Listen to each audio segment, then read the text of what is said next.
Hello, this is over the syllabus for AMP2 lecture. This is for the hybrid summer class 2024. So here's just a syllabus. I'm just going to go through this. This is available on the Moodle page, and then you're going to have a short quiz that follows either after you watch the video or take a look at the syllabus. You'll have that quiz to do. So this first information just gives you where I'm located. I'm in the biology building, which is also where you're going to be taking classes at. You can also email me if you want to.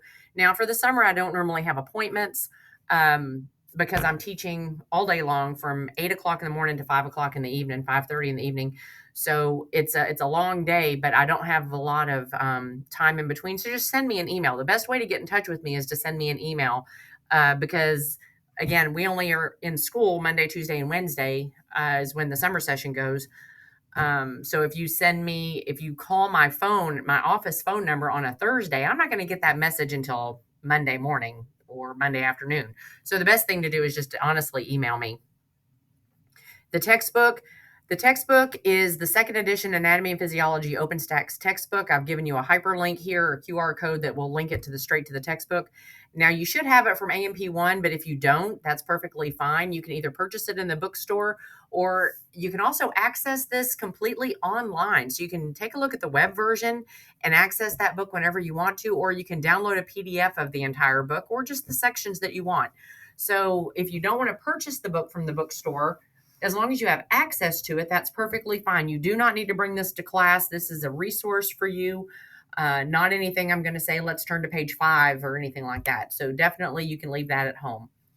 This just lists from the academic course guide manual what exactly it is we're learning in AMP2. I'll let you take a look at that on your own.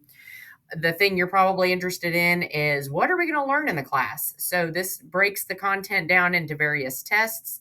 Now, we are having a test number 7. It's not really a test, though. It's your hormone portfolio, which is going to be counted as a test grade. So that will be considered test number 7. As far as content in the textbook, chapter wise, there's not a test 7. It's just you completing that hormone portfolio. And there's a video after this the syllabus quiz for you to take a look at that video and make sure you know what's involved in that hormone portfolio. So with every test, again, we've broken the book down into 6 tests. I kind of chunked it up according to chapters there. So test number 1, for instance, is over chapters 17 and 18. Now, in addition to, this is the endocrine system test, right? So chapter 17 has the endocrine system, which includes all the hormones in there. But this test is going to focus on the specific details of these 4 hormones. So, yes, you have to know all the hormones for this test, but you have to know the specific details of these 4. And then each test is going to highlight, if you want to think about it that way, hormones that are going to be found on that specific test. If you have any questions, let me know. But as you go through and we talk about the hormone videos, this should make a little bit of sense. Now, on the comprehensive final, all hormones are fair game. So they're all available there. What you're probably interested in as well is how is the course going to be graded? So the exams are going to be 75% of your total grade, and the assignments collectively are going to be 25% of your total grade. The exams, again, 7 exams total when you include that, actually 8, when you include that hormone portfolio. So I am putting that in with the test grade. They are not able to be dropped. I'm not dropping any test grades. The tests minus the hormone portfolio, that is a creation of your own. That is going to be multiple choice, essay, matching, word bits, maybe a little true false. They're going to be anywhere from probably 50 to 80 questions per test. All exams are going to be equally weighted. So the final exam isn't going to count any more or less than the first test that you take, or any more or less than that hormone portfolio. I do not drop test grades. You have 1 attempt for each test. Now, the tests are timed, and it's going to be based on how many questions there are. You know, if it's a harder test where you have some calculations to do, like the respiratory chapter, that test is going to be maybe a little bit longer.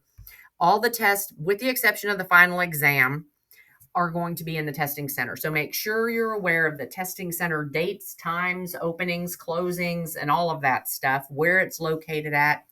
The final exam will be an in-person test We will do that during regular class time on the very last day of school, and you will need to bring a Scantron and a number 2 pencil to take the final exam.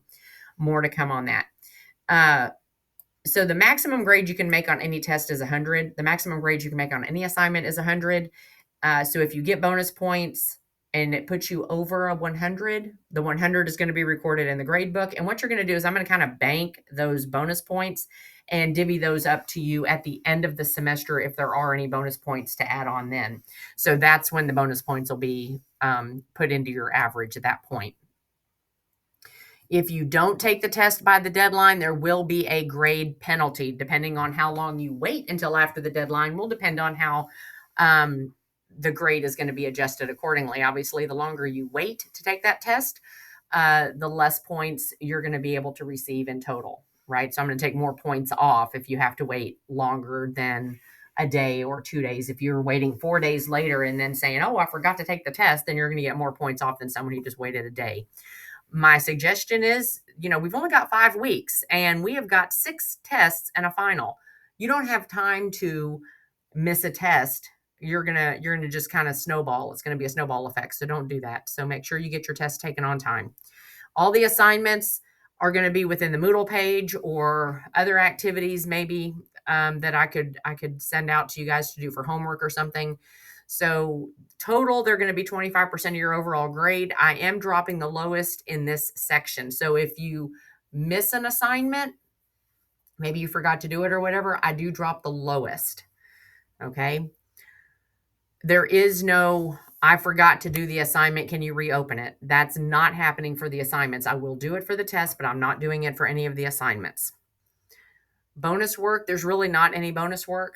We don't have enough time for bonus work. You need to spend your time working on content. If I do bonus work or extra credit or anything like that, it will be provided to the entire class, not for any one individual person. It will be an entire class activity or an entire class assignment. And I will let you know if that happens, but don't count on it because it's not going to happen. We don't have a lot of time to do that kind of stuff. The grades are going to be in the Moodle grade book. And I'm going to tell you that again. The grades are in the Moodle gradebook. Now, the grade, we have 2 different platforms, Moodle and Genzabar. Moodle is where I'm going to be putting all your grades. Genzabar is going to be what I turn into the office whenever the course is final. I will submit grades through the Genzabar platform. But other than that, you're not ever going to really look at that Genzabar platform. Attendance is imperative. You all need to be here. You need to be here on time, and you need to plan on staying for the entire duration. Tardies, after you get 3 tardies, that's going to count as an absence. As far as the attendance policy goes for summer, you've got to be here all the days, and I think 2 days you can be absent, and on that 3rd absence, you're an automatic drop. If you miss 2 days during a summer semester, you're missing a lot of content, and it's very hard to recover from something like that. If you know you're going to be out ahead of time, let me know and we can work something out. But for the most part, once you've hit that maximum allowable absence number, which is 2 for the summertime, that's going to be an automatic drop.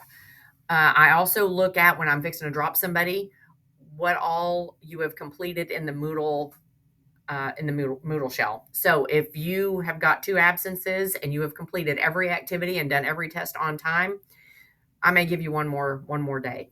Okay.